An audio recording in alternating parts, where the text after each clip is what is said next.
I am down in the sharpening shop this morning, getting ready to sharpen some paper cutters or cutting boards. I don't know, depends on what you call them. Anyways, come follow along. The first step is to test them and see why they brought them and what we actually have going on before we do anything. It cuts good.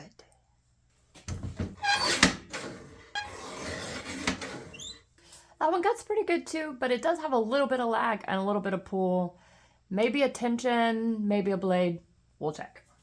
This one is really heavy. That one cuts pretty good too. So we need to do a couple of different things because they were sent to me because they're having issues. So we need to test several different paper mediums, see if we can't get it to not perform and see what issue they might be having. All right, we've got a couple of different things here to try. I do know that these all came from one of our schools, so I'm trying to think of the things that they might be running through one of these paper cutters. So I am gonna try some more paper again. I'm gonna try several pieces. Maybe they're putting more than they maybe should through it and having issues. Gonna try notebook paper, gonna try some cardstock, and then I'm also gonna try, we had some scraps from laminated pieces. I do know that schools and teachers will laminate signs, and maybe they're trying to cut that and they're having issues there. So let's see if we can get it to act up.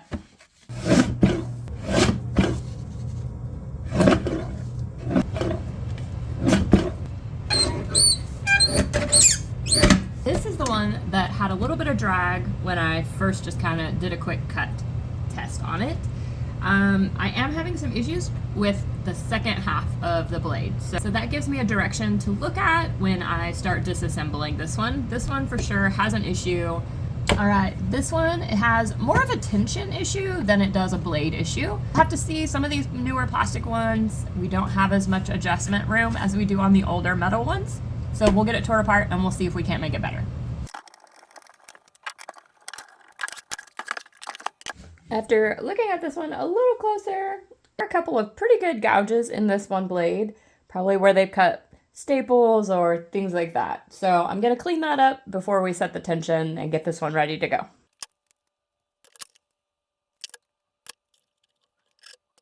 Safety first. We got the blade sharpened and cleaned up and reassembled. And surprisingly enough, even on this plastic one, we do have some adjustments. We can tweak a little bit in here, make that just a little bit tighter so that that arm isn't quite as floppy or going out from the board. So, oh, I dropped you. So much better. Now, on to the next two. So sadly, this one is not going to be fixable. I thought it was a little odd. It looked like it had a little bit of something going on, but this blade is supposed to be straight, not bent. And upon further investigation, we have a huge crack all across our board. Maybe like someone stepped on it by accident or something. So even if I straighten this out and sharpen it, it's not going to fix the fact that we have a major weak spot in here and we're just going to keep having issues. So sadly, this one is done for. I really love working on these old ones. We just don't make them like this anymore. I know I sound really old saying that, but we live in such a throwaway society that they're replacing all these parts with plastic and stuff and they just don't hold up. These ones are so simple. They're pretty easy to work on and they just keep working. However, this larger blade is a little too big for some of our jigs, so I'm going to have to hand this one. It's not real bad, doesn't have a lot of chips or anything, it just kind of needs cleaned up. Still pretty good, however, whatever we've used last on this stone, it's a little rounded, so I'm going to dress it real quick and straighten that up so that I get the edge I'm after. All right. Got that cleaned up. Now let's get it put back together.